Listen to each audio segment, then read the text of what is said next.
सर्वेभ्यो नमो नमः। गायत्री मंत्र एक साथ।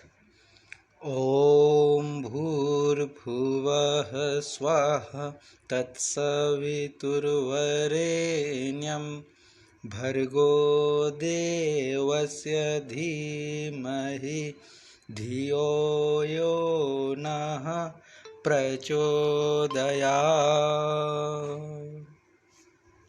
ॐ शान्ताकारं भुजगशयनं पद्मनाभं सुरेशं विश्वाधारं गगनसदृशं मेघवर्णं शुभांगं लक्ष्मीकान्तं कमलनयनं योगिभिर्ध्यानगम्यं वन्दे विष्णुं भवभयहरं सर्वलोकैकनाथम्। ॐ यं ब्रह्मा वरुणेन्द्र रुद्रमरुतः स्तुन्वन्ति दिव्यैस्तवैः वेदैः साङ्गपदक्रमोपनिषदैः गायन्ति यं सामगाः ध्यानावस्थितद्गतेन मनसा पश्यन्ति यं योगिनो यस्यान्तं न विदुः सुरासुरगणा। देवाय तस्मै नमः, देवाय तस्मै नमः। प्रज्ञा पुष्प परिवार द्वारा संचालित इस गीता माता ऑनलाइन कक्षा में आप सभी का हार्दिक स्वागत है। इस कक्षा के अंतर्गत हमने विगत कुछ दिवसों में तृतीय अध्याय के कुछ 35 श्लोकों का अभ्यास हमने कर लिया था। आज से हमें 36वां श्लोक आरंभ करना है। 35वें श्लोक का जो भाव है उसको हम समझेंगे, फिर 36वें श्लोक की ओर बढ़ेंगे। तो 35वें श्लोक में भगवान श्री कृष्ण ने अर्जुन को मार्गदर्शित करते हुए कहा था कि श्रेयान् स्वधर्मो विगुणः परधर्मात् स्वानुष्ठितात् स्वधर्मे निधनं श्रेयः परधर्मो भयावह। ये बात यहाँ पर सामने आई थी कि अर्जुन को समझाते हुए कहा था कि हे अर्जुन, अच्छी प्रकार आचरण में लाए हुए दूसरे के धर्म से गुण रहित अपना धर्म अति उत्तम है। स्वधर्मे निधनम श्रेयः परधर्मो भयावह। अगर स्वयं के धर्म का पालन करते वक्त या पालन करते करते निधन भी हो जाए तो भी वह श्रेष्ठ है। दूसरे के धर्म का पालन करते हुए जीवित रहना भी भय देने वाला ही है। अर्थात इसमें स्वधर्म, अपने धर्म के विषय में बतलाया गया था कि हम सबका धर्म क्या है और क्यों हमें अपने ही धर्म का पालन करना चाहिए। और यहाँ पर धर्म का अभिप्राय स्वधर्म अर्थात अपनी प्रकृति के अनुसार किया गया कर्म, अपनी प्रकृति के अनुसार जो हम धारण करते हैं वह धर्म है। जो हमारे गुण, हमारे कर्म, हमारे स्वभाव से निर्धारित होता है वह हमारा धर्म है। संस्कृत में धर्म शब्द की जो व्याख्या होती है उसको कहते हैं धार्यते इति धर्मः। जो धारण किया जा सके वही धर्म है, जो धारण किया जा सके वही धर्म है। धर्म का अभिप्राय इससे नहीं है कि हम अमुक संप्रदाय के हैं, अमुक संप्रदाय का सामने वाला व्यक्ति है, मैं अलग वो अलग, उसकी परंपरा अलग, उसकी मान्यताएं अलग, उसकी पूजा विधि अलग, मेरी पूजा विधि अलग, मेरे पहनावा अलग। ये धर्म नहीं है, ये तो संप्रदाय है। धर्म तो वह है जो हम धारण करते हैं। जैसे जल का धर्म शीतलता है, अग्नि का धर्म ज्वलनशीलता है, वायु का धर्म सुखाना है, रस का धर्म प्यास बुझाना है। तो ये सबके अपने अपने धर्म हैं और धर्म से विमुख कोई भी नहीं हो सकता। नदी का धर्म बहना है और अगर नदी रुक जाए तो वो नदी नहीं कहलाती। कुछ और हो सकती है पर नदी नहीं हो सकती। जल का धर्म अग्नि को बुझाना है, पर अग्नि को अगर नहीं बुझा रहा है तो वो कुछ भी हो सकता है पर जल नहीं हो सकता, क्योंकि जल का वह धर्म है। उसी प्रकार हम सबका अपना एक धर्म है जो हमारी विशेषता होता है। संप्रदाय नहीं, हिंदू हमारा संप्रदाय है, मुस्लिम एक संप्रदाय है, जैन एक संप्रदाय है, बौद्ध एक संप्रदाय है, ईसाई एक संप्रदाय है, उसको धर्म ना माने। तो धर्म अर्थात जो हमारे स्वभावगत हो, जो हमारे गुणगत हो, जो हमारे कर्म से आया हो, वही हमारा धर्म है। तो उस धर्म का हमें पालन करना चाहिए। इसके अंतर्गत कल एक प्रश्न आया था, हम चाहते हैं कि उस पर भी 2 मिनट में डिस्कस कर लें, फिर हम आगे बढ़ें, क्योंकि ये विषय है जुड़ा हुआ है, आगे वह नहीं आएगा। तो इसमें ये प्रश्न आया था कि अगर मान लीजिए अपने धर्म में कोई कमी हो, अपने कर्तव्य में कोई कमी हो, सामने वाले के कर्तव्य में, दूसरे के कर्तव्य में कोई अच्छाई हो, तब भी हम दूसरे के कर्तव्य को ना माने और स्वयं के कर्तव्य पर ही गुमान करते रहें। ये एक प्रश्न आया था कि हमें दूसरे के धर्म पर ही छोड़ना ही है, अपना धर्म कैसा ही भी बुरा हो तब भी उसको अपनाना चाहिए क्या यह एक प्रश्न आया था। तो इसमें हम ये मान सकते हैं कि हमें अच्छाई हर जगह से लेनी चाहिए। और धर्म है क्या? धर्म वह है जो हमारी प्रकृति के अनुकूल हो, लेकिन हमें किसी विशेष परिस्थिति में दूसरे के दबाव के कारण, दूसरे के प्रभाव के कारण उसके अनुसार आचरण करना पड़ रहा है, उसके अनुसार हमें धर्म करना पड़ रहा है, धर्म का पालन करना पड़ रहा है, तो वो हमारा स्वधर्म नहीं है।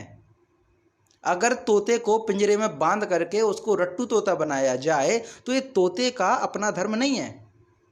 अगर कोई स्वच्छंद व्यक्ति, कोई ब्राह्मण प्रकृति का, जन्म से ब्राह्मण नहीं, प्रकृति का, ब्राह्मण प्रकृति का व्यक्ति जबरदस्ती उसको किसी व्यवसाय में फंसाया जाए या शूद्र कर्म में फंसाया जाए या क्षत्रिय कर्म में फंसाया जाए, तो उसका स्वभावगत जो धर्म है वह तो ब्राह्मण प्रवृत्ति का है, पर उसको जबरदस्ती या किसी प्रभाव में या किसी विशेष परिस्थिति के कारण वह दूसरे के धर्म का पालन कर रहा है जो कि उसकी प्रकृति नहीं है।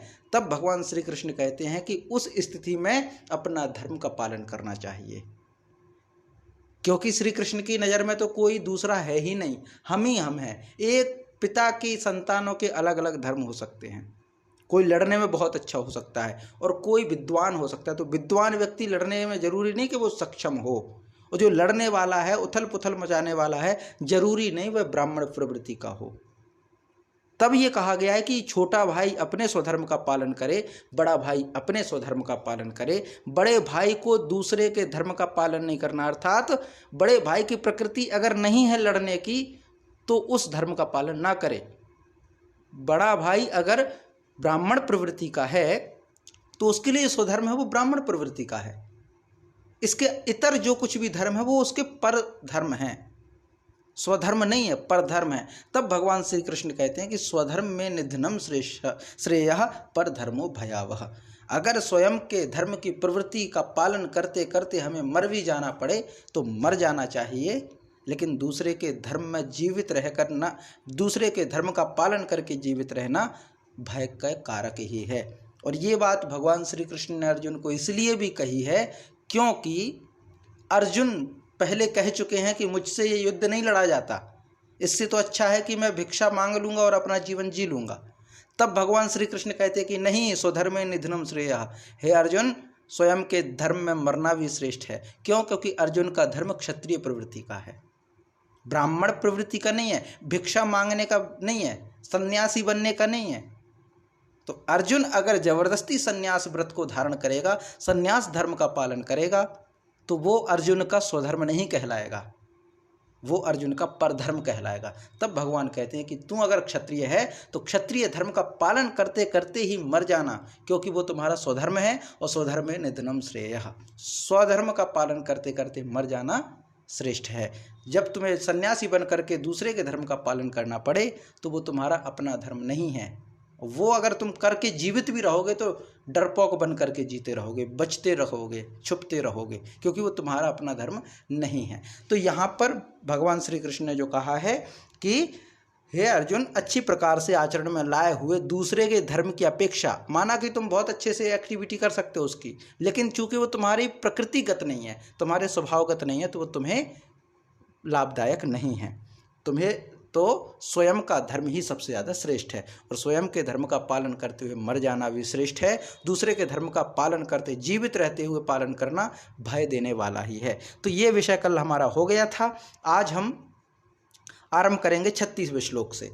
36वें श्लोक में जब इतनी सब कुछ बातें हो गई, और इससे पहले एक और बात हो गई थी, ये जो 36वां श्लोक आने वाला है, इससे पूर्व एक और विषय हो गया था जिसमें ये कह दिया था कि अर्जुन, ये जो व्यक्ति कहते हैं ना कि मैंने ये काम किया, मैंने ये काम किया, ये तो प्रकृति के गुण करवाते हैं। प्रकृति करवाने वाली है, इसमें तुम्हारा कुछ नहीं है। जो व्यक्ति स्वयं को कर्ता मान बैठा है वो मूर्ख है। और फिर अंत में कहा कि बुद्धिमान वही है जो ये मान करके चले कि भाई ये तो मैं तो निमित्त हूँ, होने वाला तो प्रकृति के द्वारा सब कुछ चल रहा है, प्रकृति के गुण ही गुण घटित हो रहे हैं, गुण और कर्म का विभाग ही चल रहा है, मैं तो यहाँ पर निमित्त मात्र हूँ। और ऐसा कह कर के वह अनासक्त हो जाए, आसक्त ना रहे कर्मों में, वही व्यक्ति श्रेष्ठ है। तब फिर अर्जुन प्रश्न उठाते हैं, अर्जुन कहते हैं कि अथ केन प्रयुक्तोयम पापम चरति पूरुषः अनिच्छन्नपि वार्षणेय बलादिव नियोजित। बलादिव नियोजित। अर्थात अर्जुन ने पूछा भगवान श्री कृष्ण से कि हे कृष्ण, फिर बताइए कि यह जो मनुष्य है वह स्वयं ना चाहता हुआ भी बलपूर्वक किसी के द्वारा लगाए हुए की भांति किससे प्रेरित होकर के पाप का आचरण करता है। ये माँ शारदा नाम से जो जुड़े हैं साथी, निवेदन है माइक म्यूट जी, धन्यवाद।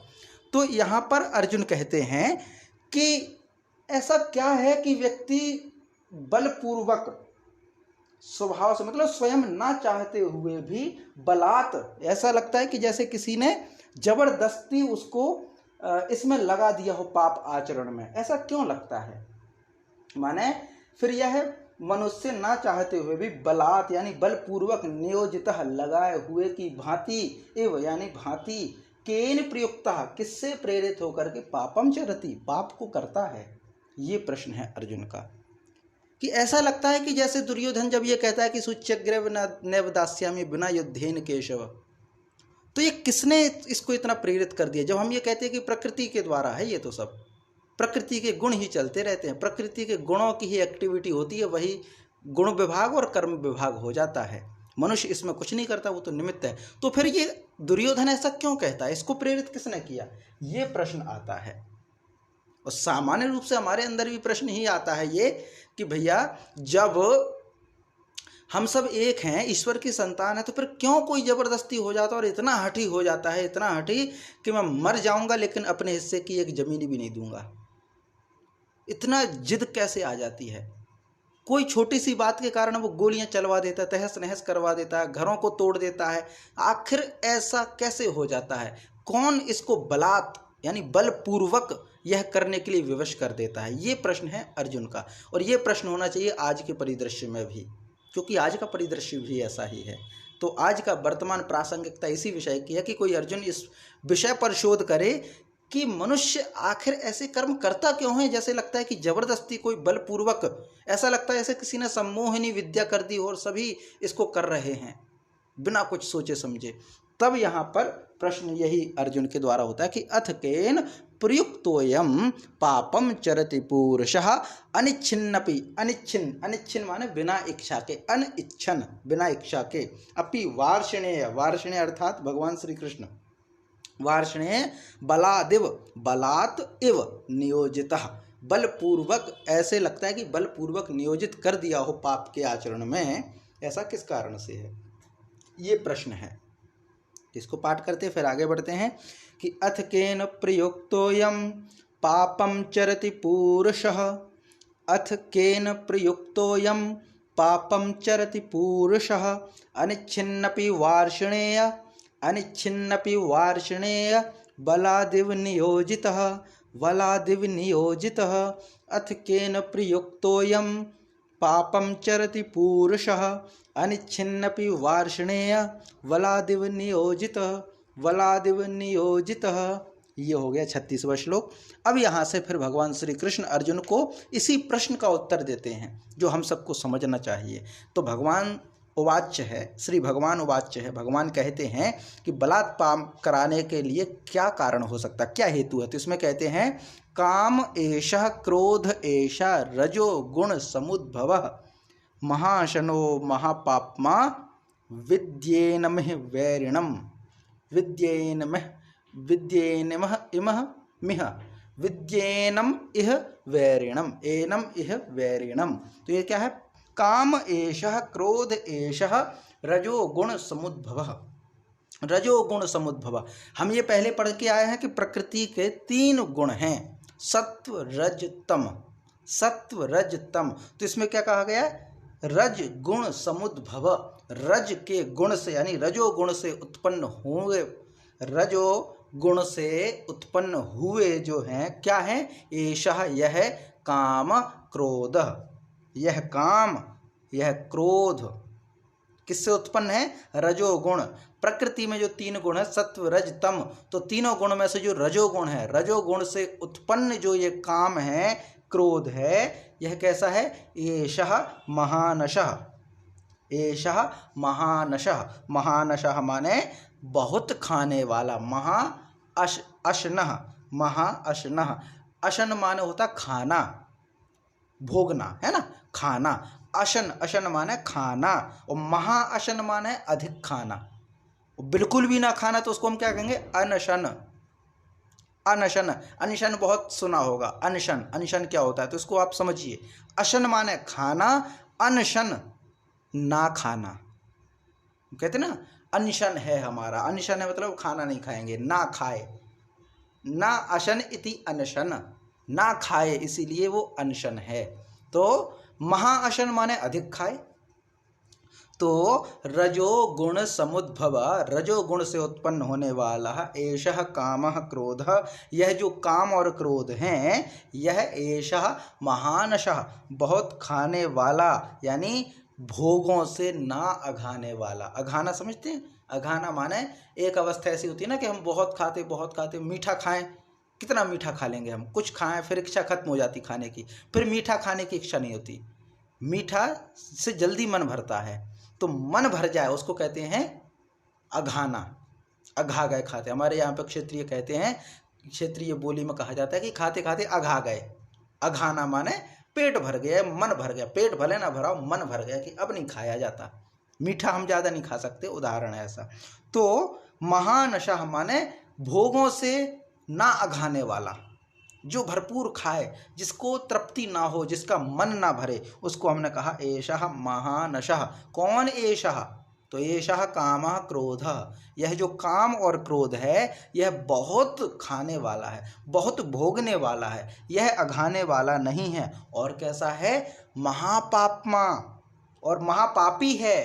एनम इह वैरिणम विद्धि, इसको तू वैरी के समान जान। ये अर्जुन को कहा जाता है कि हे अर्जुन, ये जो रजोगुण से उत्पन्न होने वाले काम क्रोध है ना, ये बहुत अधिक खाने वाला है, इसके लिए भोग कम पड़ जाते, भोगता रहता भोगता रहता भोगता रहता, इसको अधिक की जरूरत है।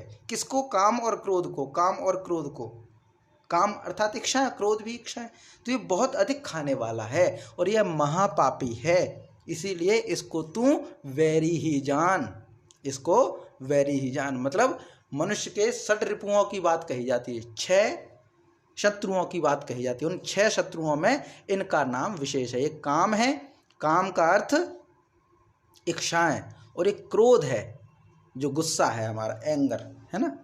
तो काम और क्रोध, गुस्सा और इच्छा, डिजायर है ना, ये दोनों ही अगर बढ़ती जाएं तो ये शत्रु हैं, ये महापापी हैं। महापापी क्यों हैं, क्योंकि ये पाप कराने वाले हैं, ये पाप कराने वाले हैं। और ये महानशा क्यों है, महानशा इसलिए है क्योंकि जब किसी व्यक्ति के अंदर काम जागे, इच्छाएं जागे, तो उसके लिए दुनिया के सब भोग कम पड़ जाते हैं, सब भोग रखे कम पड़ जाते हैं, उसके लिए कुछ भी नहीं बचता, वो सब कुछ लेना चाहता है। यही कारण है कि व्यक्ति कम से नहीं, वो 99 के फेर में लगा रहता है।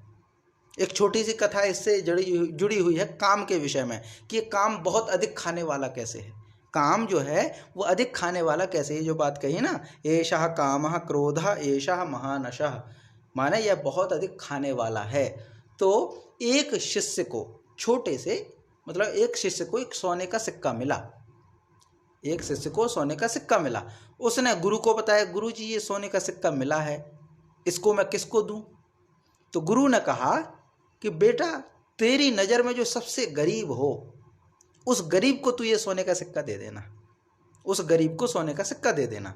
बस गुरु की आज्ञा, खड़ा हो गया चौराहे पर, सोने का सिक्का लिए, ढूंढे कौन गरीब है, कौन गरीब है, कौन गरीब है। इतने में देखता है कि राजा की सवारी निकली और बड़े दल बल के साथ सेनाओं को लेकर के, राजा जैसे कहीं चढ़ाई करने जा रहे हों, राजा निकलने वाले थे, बड़ा भव्यता देखी चारों तरफ, और बहुत शोर हो रहा है, सेनाएं निकलने जा रही हैं, सज्जित हैं सेनाएं और बिल्कुल युद्ध करने के लिए तैयार जा रही हैं। तो बगल में पूछता है कि भाई ये क्या है? तो कहते हैं कि ये राजा हैं, बस ये पूरे आसपास के सभी राज्यों को इन्होंने जीत लिया और अपने अंदर कर लिया। सब राज्यों को जीत करके, उनको पराजित करके अपने राज्य में शामिल कर लिया। बस एक छोटा सा राज्य रह गया है, उसको भी जीतने जा रहे हैं। एक छोटा सा राज्य है, उसको भी जीतने जा रहे हैं। उसके बाद ये चक्रवर्ती सम्राट बन जाएंगे, पूरी दुनिया इनके नियंत्रण में आ जाएगी। बस एक छोटा सा राज्य है।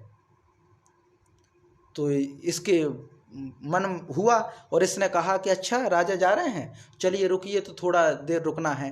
राजा को रोका और इसके हाथ में जो सोने का सिक्का था, उस सोने के सिक्के को, कॉइन को राजा के हाथ पे रख दिया कि राजा जी ये ले लीजिए। तो राजा समझ में नहीं आया कि क्या हुआ भाई, ये क्यों दे रहे हो मुझे, मेरे पास तो बहुत सारा भंडार है।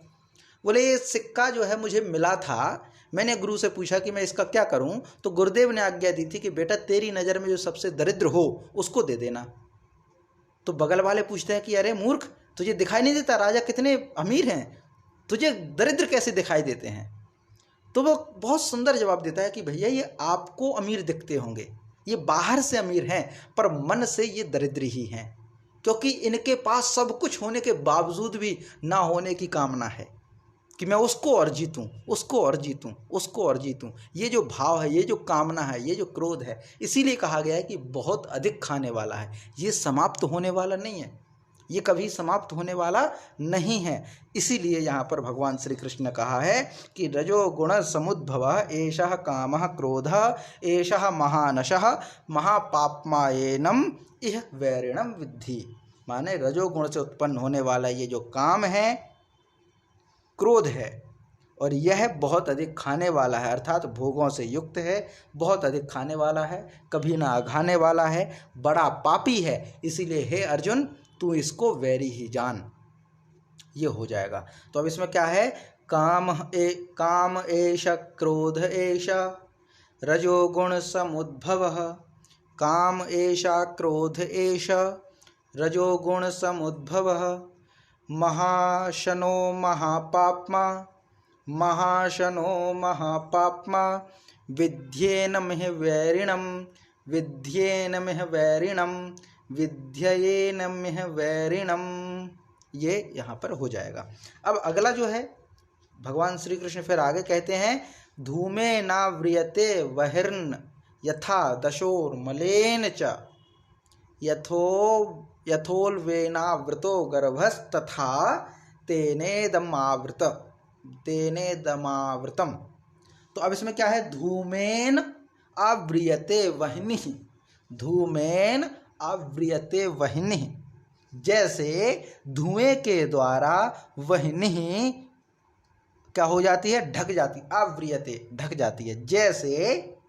जैसे धुएं से अग्नि ढक जाती है, और मलेन आदर्शः अव्रियते, मलेन आदर्शो, आदर्शो है ना, यथादर्शो, यथादर्शो यथा आदर्श, यहाँ पे दीर्घ संधि है। तो यथादर्शो, यथा आदर्शो मलेन च, आदर्श का अर्थ है यहाँ पर कांच, मलेन मैल से, और आव्रियते माने ढक जाता है। तो यहाँ पे दो उदाहरण दिए गए हैं कि जिस प्रकार धुएं से अग्नि, मैल से दर्पण ढक जाता है, और फिर आगे कहते हैं यथा उल्बेन गर्भ आवृता, जैसे जेर से गर्भ ढका रहता है, तथा तेन इदम आवृता, उसी प्रकार इस काम के द्वारा ज्ञान ढका रहता है। उसी तरह ज्ञान भी इस काम रूपी शत्रु के द्वारा ढका रहता है। काम रूपी शत्रु ज्ञान को ढक लेता है। तो ये पूरे तीन उदाहरण यहाँ पर दिए हुए हैं। एक धुएं और अग्नि का उदाहरण, एक दिया है मैल और दर्पण का उदाहरण, एक दिया है जेर और गर्भ का उदाहरण। हम जेरज हैं, है ना, जेर से उत्पन्न हुए हैं इसलिए जेरज, या गर्भ से उत्पन्न हुए हैं हम गर्भज या जेरज। जो बच्चे को जन्म दें वो गर्भज होते हैं, या जेरज, जरायुज भी इसको कहते हैं, जरा से उत्पन्न, जरा माने जेर भी कहते हैं, है ना। आयुर्वेद के विषय में और आयुर्वेद के क्षेत्र में इसको और अच्छे से वर्णन किया गया है इस विषय में। जो प्राणियों के विषय में के उत्पन्न किस प्रकार से होते हैं वैसे हैं। तो जैसे धुएं से अग्नि, मैल से दर्पण ढका रहता है, और जैसे जेर से गर्भ ढका रहता है, आवृत रहता है, वैसे ही इदम आवृतम, ऐसे ही उस काम के द्वारा यह ज्ञान भी ढका रहता है। माने ज्ञानी पुरुष के ऊपर भी काम हावी हो जाएगा और ज्ञान रखा रह जाएगा। काम को एक तो हम इच्छाओं के रूप में कह लें, और इच्छाओं को ही जब हम विस्तृत करते हैं तो काम वासना के रूप में भी हम इसको व्याख्यायित कर सकते हैं। तो ज्ञानी पुरुष भी इसके शिकार हो जाते हैं। विश्वामित्र की कहानी तो प्रसिद्ध ही है इस विषय में। तो ये जो काम है, और काम से ही फिर क्रोध उत्पन्न होता है। काम की पूर्ति ना हो, काम जो चाहता है, माने विषयों को चाहती हैं इंद्रियां, और जब विषयों की पूर्ति ना हो तो फिर क्रोध उत्पन्न होता है, और फिर सारे दोष तो आते ही जाते रहते हैं। तो ये जो काम है, इस काम से ज्ञान ढका रहता है, और जब ज्ञान ढक गया तो अज्ञान है, और अज्ञान है, भाई अज्ञान क्या है? अज्ञान का कोई अस्तित्व थोड़ी ना है, ज्ञान का अभाव ही तो अज्ञान है। जब संधि विच्छेद करेंगे अज्ञान का तो होगा ना ज्ञानम इति अज्ञानम। अंधकार क्या है? प्रकाश का अभाव ही तो अंधकार है। अंधकार को भगाने के लिए हमें कोई विशेष उपक्रम नहीं करना पड़ता है कि उजाला भी करना है और अंधेरा भी भगाना है, दो काम नहीं करने पड़ते। आप सिर्फ उजाला कीजिए, अंधेरा अपने आप भाग जाएगा। तो जिस प्रकार अंधकार का कोई अस्तित्व नहीं है, वैसे ही अज्ञान का भी कोई अस्तित्व नहीं है। अज्ञान का अर्थ है ज्ञान की कमी, अंधकार का अर्थ है प्रकाश की कमी। तो वैसे ही जब ज्ञानी से ज्ञानी व्यक्ति भी काम के द्वारा अपने ज्ञान को ढका हुआ पाता है तो वह भी अज्ञानी जैसा आचरण ही करता है। इसीलिए ज्ञानी होना और ज्ञानी आचरण करना दोनों में अंतर है। और ब्राह्मण की जो परिभाषा है, इसीलिए कहते हैं कि जो ब्रह्म अर्थात सब में जो ब्राह्मण को देखे वही ब्रह्म को देखे वही ब्राह्मण है। मस्तिष्क में कोई विषय होना अलग चीज़ है, व्यवहार में होना अलग चीज़ है। इसलिए व्यवहार का विशेष ध्यान है। बहुत बहुत ज्ञानी व्यक्ति भी अज्ञानियों जैसा आचरण करते हुए पाए जाते हैं। तो ये कहा गया कि धूमे नाव्रियते वह्निर यथा दर्शो मलेन च यथोल्बेनावृतो गर्भस्तथा तेनेदमावृतम। वही है कि जैसे धुएं से अग्नि, मैल से दर्पण और जेर से गर्भ ढका रहता है, वैसे ही काम के द्वारा यह जो ज्ञान है व्यक्ति का, वह ज्ञान भी ढक जाता है। जब ज्ञान ढक जाएगा तो आगे फिर पढ़ते हैं क्या होगा। तो इसको इतना ही है ये कि धूमेनाव्रियते वह्निर यथा दर्शो मलेन च यथोल्बेनावृतो गर्भस् तथा तेनेदमावृतम् धूमेनाव्रियते वह्निर यथा दर्शो मलेन च यथोल्बेनावृतो गर्भस् तथा तेनेदमावृतम्। ये 38वां हो जाएगा। फिर 39वें श्लोक में भगवान कहते हैं कि आवृतम ज्ञानमेतेन आवृतम। अब ये जो पहले पढ़ चुके ना कि इससे ज्ञान ढक जाता है, किससे? काम से। तो जैसे धुएं से अग्नि, मैल से दर्पण और जेर से गर्भ ढका रहता है, वैसे ही काम से ज्ञान ढक जाता है। अब ढके हुए ज्ञान से क्या होगा? तो कहते हैं आवृतम ज्ञानमेतेन ज्ञानिनो नित्यवैरिणा काम रूपेण कौन्तेय दुष्पूरेणानलेन च। अब इसमें क्या कहा गया है कि आवृतम ज्ञानमेतेन, ज्ञानम एतेन आवृतम, माना जो ये ढका हुआ ज्ञान है, आवृत ज्ञान है, इसके द्वारा क्या है? ज्ञानिनो नित्य वैरिण, ज्ञानियों के नित्य वैरियों द्वारा, ज्ञानियों के नित्य वैरी के द्वारा मनुष्य का जो है ज्ञान ढका रहता है। माने इसको क्या है कि हे अर्जुन, हे कौन्तेय, इस अनलेन माने इस अग्नि के समान कभी ना पूर्ण होने वाले कामरूप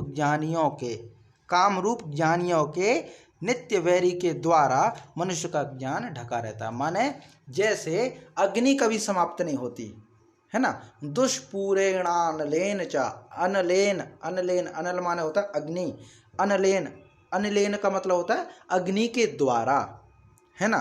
तो कैसी अग्नि? दुष्पूरेण, दुष्पूरेण माने जिसको पूर्ण करना दुष्कर हो, जिसको पूर्ण करना दुष्कर हो, जिसको पूर्ण नहीं किया जा सकता, ऐसी अग्नि, है ना, ऐसी अग्नि। तो कैसी, और अग्नि का प्रतीक क्या है? अग्नि, अनलेन काम रूपेण, माने काम रूपेण कहा, काम रूपी जो अग्नि है, अग्नि जो है वो कैसी? काम रूपेण अग्नि है। वह क्या करती है? ज्ञानियों के, ज्ञानिना माने ज्ञानियों के ज्ञान को ढकती है, नित्य वैरी बन करके, माने नित्य वैरी बन करके, सदा से जो वैरी बने वैसा ही नित्य वैरी। तो नित्य वैरी बन करके ज्ञान को ढक देती है, या ज्ञान ढका हुआ रहता है। तो ये पूरी बात कही गई इसमें। ये जो कहा गया है काम रूपेण, काम रूपी क्या है? अग्नि। और अग्नि कैसी है? जो कभी समाप्त ना हो। तो ये पूरी जो बात है ये काम के विषय को समझाया गया है, काम के विषय को समझाया गया है कि ये जो कभी ना समाप्त होने वाली, कभी ना पूर्ण होने वाली जो इस अग्नि है, इस अग्नि रूपी जो काम है, अग्नि, काम की तुलना अग्नि से की गई है। और कैसी अग्नि? ऐसी अग्नि नहीं जो शमन की जा सके, ऐसी अग्नि जिसको समन करना, जिसको पूर्ण करना, जिसको बुझाना बहुत कठिन हो। तो हे अर्जुन, इस अग्नि के समान पूरित ना होने वाली जो काम रूपी जो है, वह ज्ञानियों के नित्य वैरी के द्वारा, ज्ञानियों का जो नित्य वैरी मोह है उसके द्वारा ज्ञान ढका रहता है। ऊपर की बात को ही दोबारा एक विशेषण के साथ समझाया गया है। माने मूल भाव इसका यही है कि ज्ञानियों का ज्ञान ढका रहता है, किसके द्वारा? तो कभी ना पूरित होने वाली अग्नि रूपी जो काम वासनाएं हैं, उस काम वासनाओं के द्वारा ज्ञानी व्यक्तियों का ज्ञान ढक जाता है या ढका रहता है। तो आवृतम, आवृतम का अर्थ होता है ढका रहना, ज्ञानम, ज्ञान आवृत रहता, आवृतम ज्ञानम माने ढका हुआ जो ज्ञान होता है, ठीक है। ज्ञानिनो, किसका? ज्ञानी व्यक्तियों का ज्ञान ढक जाता है, किसके द्वारा? तो नित्य वैरी जो है, नित्य वैरिणा, नित्य वैरिणा माने तृतीय विभक्ति, नित्य वैरिणा काम रूपेण और दुष्पूरेण अनलेन, सब में तृतीय विभक्ति है, अर्थात ये सब एक ही है। एतेन नित्य वैरिणा दुष्पूरेण अनलेन काम रूपेण ज्ञानम आवृतम। इस अग्नि, कैसी? दुष्पूर्ण, कभी न बुझने वाली, कभी न पूर्ण होने वाली जो अग्नि है, जो कि नित्य वैरी के समान है, ऐसे काम रूपी जो अग्नि है उसके द्वारा ज्ञानियों का ज्ञान ढका रहता है। ये पूरा इसमें हो जाएगा 39वां। तो आवृतम ज्ञानमेतेन, आवृतम ज्ञानमेतेन ज्ञानिनो नित्यवैरिणा, ज्ञानिनो नित्यवैरिणा कामरूपेण कौन्तेय, कामरूपेण कौन्तेय दुष्पूरेणानलेन च, दुष्पूरेणानलेन च आवृतं ज्ञानमेतेन ज्ञानिनो नित्यवैरिणा कामरूपेण कौन्तेय दुष्पूरेणानलेन च, दुष्पूरेणानलेन च। ये पूरा हो जाएगा। अब इसके बाद आगे क्या बताया गया है? काम के वास स्थानों का कथन। अब इसमें क्या कहा गया कि इंद्रियाणि मनोबुद्धेर अस्य अधिष्ठान मुच्यते एतिर विमोह्यत्येष ज्ञानमावृत्य देहिनम। तो इसमें क्या कहा गया है? इंद्रियाणि मनोबुद्धि अधिष्ठानम उच्यते एतिर्विमोह्यति एष ज्ञानम आवृत्य देहिनम। अर्थात इंद्रियां, मन और बुद्धि ये सब इसके वास स्थान कहे जाते हैं। किसके? काम के। काम कहाँ रहता है? काम का स्थान कहाँ है? काम कहाँ ठहरेगा? वास माने स्थित या जहाँ पर ठहरे।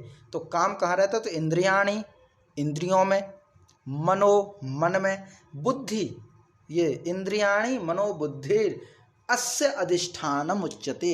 अस्य अर्थात इसका, अधिष्ठानम अर्थात वास स्थान, यहाँ पे वो निवास करे, वास स्थानम उच्यते कहे जाते हैं। तो इंद्रियाणि मनोबुद्धिर अस्य अधिष्ठानम उच्यते।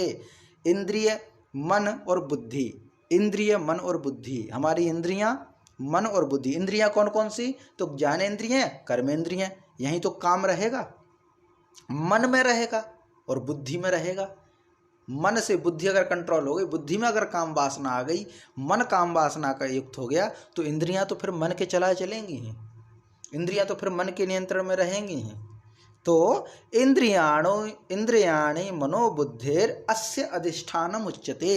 इंद्रिय माने इंद्रियां, मन और बुद्धि इस काम के अधिष्ठान कहे जाते हैं। अधिष्ठान का अर्थ वास स्थान, वास का अर्थ जहाँ पर निवास करता है, ठहरता है। काम कहाँ है? तो काम इंद्रियों में, मन में, बुद्धि में ठहरता है। फिर आगे कहा गया है एषः, यानी यह काम, एतेह, इन मन बुद्धि और इंद्रियों के द्वारा ही ज्ञानम आवृत्य, ज्ञान को आच्छादित करके, देहिनम विमोहयति, जीवात्मा को मोहित करता है, जीवात्मा को संकट में डालता है, उसको फंसाता है इस संसार में, इस मोह में। अर्थात जीव, अगर ये प्रश्न हो कि जीव कैसे फंसता है इस संसार में, तो काम के कारण। तो कैसे प्रोसेस पूरी बता दी है कि काम रहता कहाँ है? इंद्रिय, मन और बुद्धि, इन सब में रहता है। यह जो काम होता है वह इन मन, बुद्धि और इंद्रियों के द्वारा ज्ञान को आच्छादित करता है पहले। ऐसे ही नहीं, वो कहते हैं ना, रश्मि रथी में आता है एक पंक्ति कि जब नाश मनुष्य पर छाता है, पहले विवेक मर जाता है।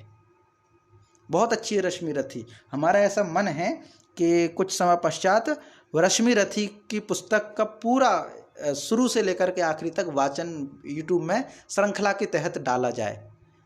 माने पूरी जो रश्मि रथी है उसको एक श्रृंखला बना के, जैसे गीता माता का है, ऐसे ही जब रहे तो रिकॉर्डिंग बना करके डाला जाए। तो रश्मि रथी बहुत अच्छी है। तो रश्मि रथी में ये जो बात कही है कि जब नाश मनुष्य पर छाता है, पहले विवेक मर जाता है, सीधे नाश नहीं होता है ना। और एक और पंक्ति आती है, उसको भूल रहे हैं, थोड़ी थोड़ी ध्यान है, जाहे विधाता दारुण दुख दीनी, ताहि मति पहले हर लीनी। ऐसी कुछ है, हो सकता है आगे पीछे कुछ भूल रहे हो हम, पर उसका भाव यही है कि हाँ, ये रामचरितमानस में है, ध्यान आ गया ये जी। माने ईश्वर जिसको दारुण दुख देना चाहता है तो पहले उसकी बुद्धि को हरते हैं। और बार बार ये प्रसंग आता है रामचरितमानस में तो या रामायण में कि जब ये राम वनवास हुआ है, तो इसमें ये नहीं कहा कि कैकई जो है वो खराब है, नहीं, कैकई तो बहुत राम को चाहती, लेकिन उसकी मति मारी गई। ये हम कहते हैं ना कि मति मारी गई, अर्थात ज्ञान का हरण हो गया। जब व्यक्ति के ज्ञान का हरण होता है तभी वह विनाश में फंसता है। तो ये जो काम है, ये काम क्या करता है? जैसे सूर्य ग्रहण होता है, सूर्य ग्रहण क्या होता है? सूर्य का काम है प्रकाशित होना। ज्ञान का काम क्या? हमें सतपथ दिखाना। जब सूर्य के सामने चंद्रमा आ जाता है तो सूर्य ढक जाता है, आवृत हो जाता है। जब सूर्य ढक जाएगा तो सूर्य का प्रभाव कम हो जाएगा। तो जब ज्ञान ढक जाएगा तो ज्ञान का प्रभाव कम हो जाएगा। ज्ञान का प्रभाव कम होने का अभिप्राय हमें सही मार्ग ना दिखना, और जब सही मार्ग नहीं दिखेगा तो गिरेंगे कुएं में, गड्ढे में। जब गिरेंगे नाश होगा हमारा।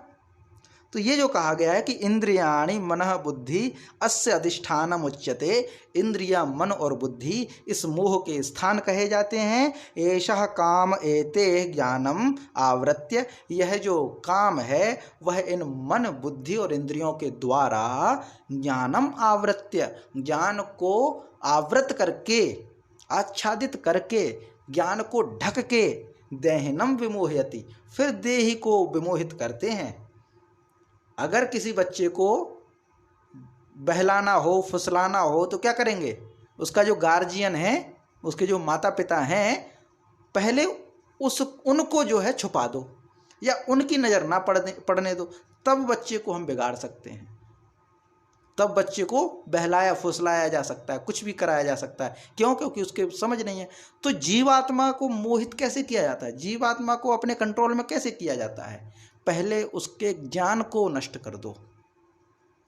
और यही बात है, जब हमारा देश गुलाम हुआ तो ऐसे गुलाम होते रहे, आक्रमण होते रहे, सब होता रहा, हम गुलाम नहीं बने, हम मन से गुलाम नहीं बने, जब तक हमारा ज्ञान हमारे कंट्रोल में रहा।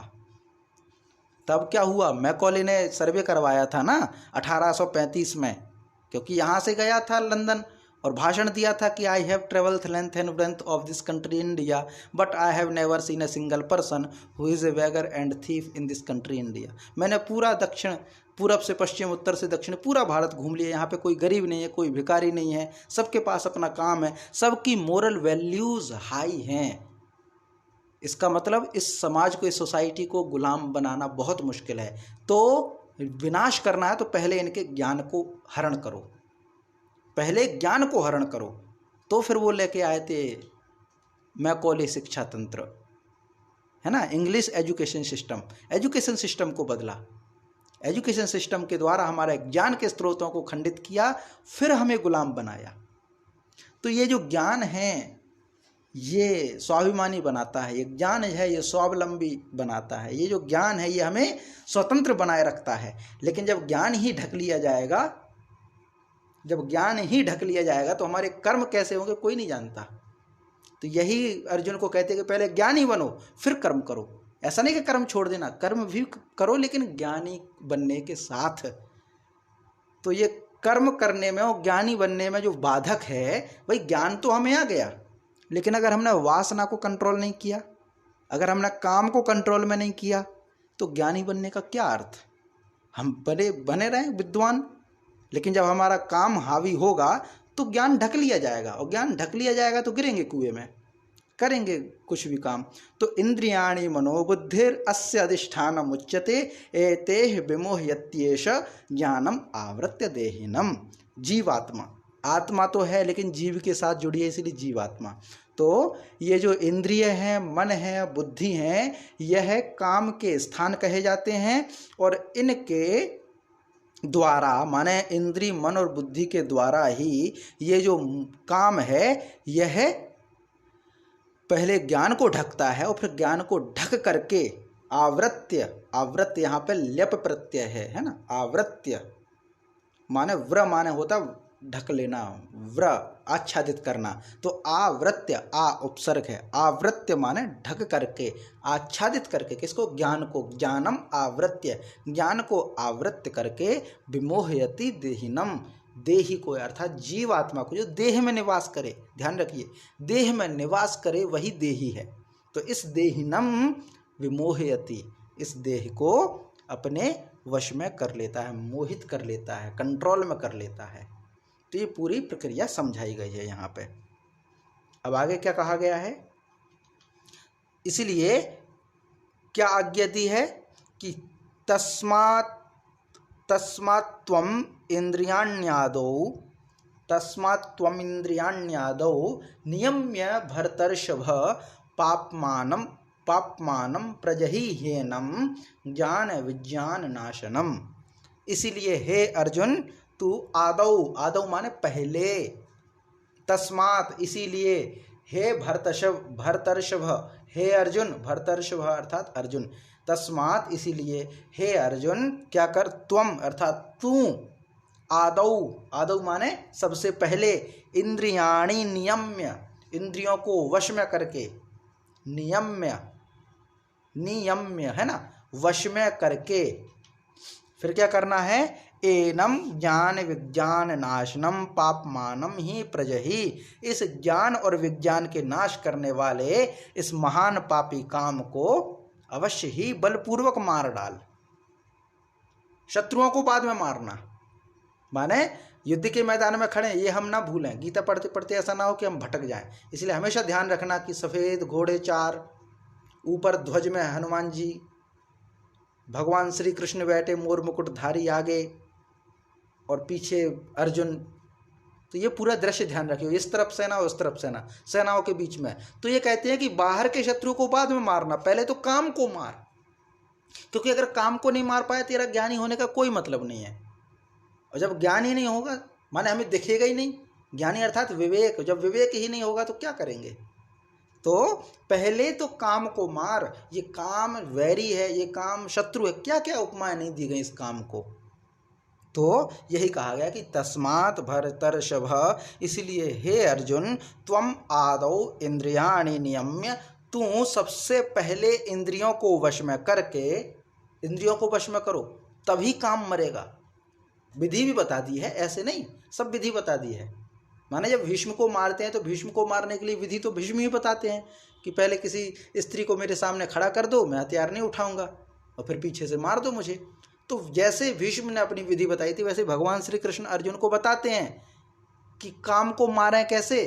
प्रश्न उठने वाला है कि काम को मारो तो कैसे, तो कहते हैं आदौ इंद्रियाणि नियम्य, पहले इंद्रियों को वश में करके, एनम, इस, कौन सा इस, किसको, ज्ञान विज्ञान नाशनम, जो ज्ञान और विज्ञान का नाश करने वाला है, पाप मानम, महान पापी जो है, महापापम है ना, पाप, जो पाप भी बड़ा मतलब महापापी है, उस महापापी काम को ही, अर्थात निश्चित रूप से, प्रजही, मार डाल, बलपूर्वक मार डाल, बलपूर्वक।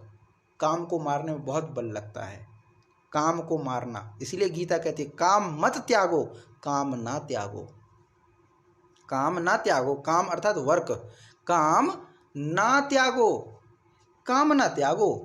दोनों कामना में अंतर है, एक में काम है और फिर ना है, काम ना त्यागो। कई लोग क्या करते हैं, अपना कर्तव्य छोड़ करके, अपना काम छोड़ करके लग जाते हैं।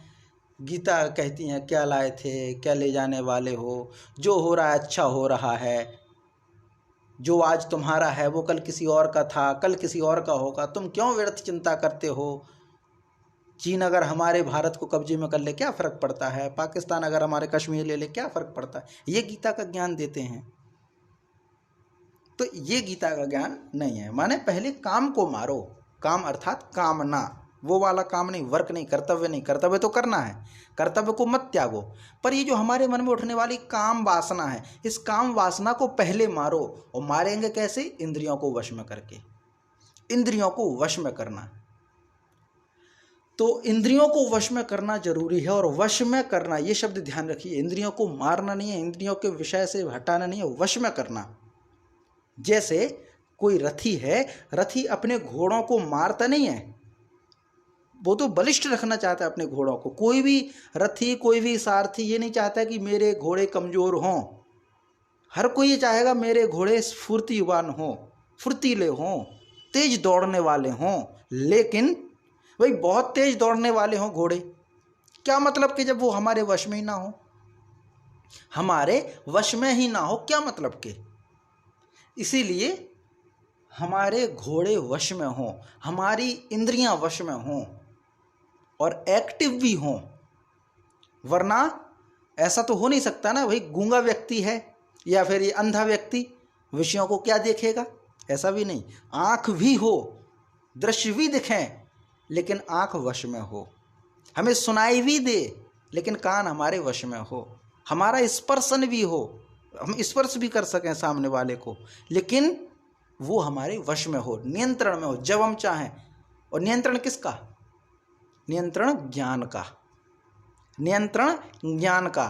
और जब ज्ञान का नियंत्रण इंद्रियों पे होगा, मन पे होगा, बुद्धि पे होगा, तो काम रूपी शत्रु मारा जाएगा, काम रूपी शत्रु मारा जाएगा। तो भगवान श्री कृष्ण अर्जुन को आदेश करते हैं कि इंद्रियों को वश में कर, और सबसे पहले तो इस काम को मार। जब इस काम को मार डालेंगे तो फिर बाहर के शत्रुओं को तो मारना बहुत आसान है, अंदर के शत्रुओं को मारना बहुत मुश्किल है। तो इसलिए कहा जाता है कि तस्मात् त्वम इंद्रियाण्यादौ नियम्य भरतर्षभ पाप्मानं पाप्मानं प्रजहीयेनं ज्ञान विज्ञान नाशनम, ज्ञान और विज्ञान के नाशी महापापी काम को आदौ, सबसे पहले ही मार डाल, सबसे पहले ही मार डाल। प्रजही माने मार डाल। कैसे, आदौ इंद्रियाणि नियम्य, इंद्रियों को नियम्य करके, इंद्रियों को वश में करके, इंद्रियों को कंट्रोल में करके सबसे पहले तो काम को मारना। तो ये पूरी बात बताई गई है कि हे अर्जुन, ये जो इंद्रियां हैं, मन है, बुद्धि है, ये वास स्थान है काम के, और ये ज्ञानी के ज्ञान को आच्छादित करके जीवात्मा को मोहित करते हैं। इसीलिए हे अर्जुन, तू सबसे पहले तो इंद्रियों को वश में करके इस ज्ञान और विज्ञान का जो नाश करने वाला जो काम है, महापापी जो काम है, इस काम को पहले बलपूर्वक मार डाल। ये पूरी बात यहाँ पर कही गई है। इस विषय में आपके कोई प्रश्न हो, आज हम यहीं तक रखेंगे, आगे कल दूसरा विषय होगा। आपके कोई प्रश्न हो, संदेह हो, कोई बात ऐड करनी हो, जोड़ना हो, तो आप बताइएगा। हमारी भारतीय परंपरा में एक चीज़ होती है जिसको हम कहते हैं वार्तिक करना। जैसे हमारे ग्रंथों पे वार्तिक किया जाता है। वार्तिक किया जाता है का अर्थ क्या है कि जैसे सूत्र लिखे, सूत्र पे फिर आते वार्तिक। तो वार्तिक की परिभाषा किसी विद्वान ने बहुत अच्छी दी है कि उक्तम अनुक्तम दुरुक्तम च वार्तिक। उक्तम यानी जो कहा गया है, जैसे गुरुजी ने कोई बात समझा दी, तो उस कही हुई बात को सरल तरीके से कहना, उसको हम कहेंगे उक्तम। जो मेरे द्वारा कहा गया उसको समझाओ। अनुक्तम, जो मैंने ना कहा हो यानी छूट गया हो, उसको समझाओ। और दुरुक्तम, जो मैंने गलत कह दिया हो, उसको समझाओ। तो 3 तरह की व्याख्या होती हैं, और ये भारतीय परंपरा में ही संभव है कि गुरु भी कह सके शिष्य से कि मुझसे जो गलती हो गई है तुम सुधार करो। तो हम ये पढ़ रहे हैं गीता जी, तो इसमें कुछ मैंने कठिन रख दिया हो, सरल ना हो पाया हो, एक कुछ छूट गया हो, दूसरा कुछ गलत कह दिया हो, तीसरा। तीनों स्तर पे आप चाहें तो अपनी बात रख सकते हैं, क्योंकि ये सब हम सब का कार्य है, सामाजिक कार्य है। हम समाज के कार्य में लगे हुए, एक व्यक्ति विशेष का कार्य नहीं है। तो आप अपने विचार रखिए, अपने जिज्ञासाओं को रखिए, तो अच्छा होगा। कुछ प्रश्न होते हैं तो विषय को समझने में सरलता होती है। बाकी आज हम इसको यहीं तक रखेंगे, शेष हम कल करेंगे। जी, कोई प्रश्न जिज्ञासा हो तो आप प्रस्तुत कीजिए।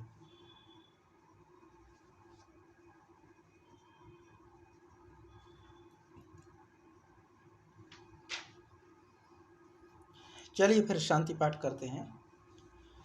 ओम द्यो शांतिरंतरिक्षगं शांति पृथ्वी शांतिरापः शांतिरौषधयः शांति वनस्पतयः शांतिर्विश्वे देवाः शांतिर्ब्रह्म शांति सर्वगं शांति शांतिरेव शांति सा शांतिरेधि। ओम शांति शांति शांति। सर्वारिष्टेषु शांतिर्भवतु। जी, आप सभी को नमस्ते, शुभ रात्रि।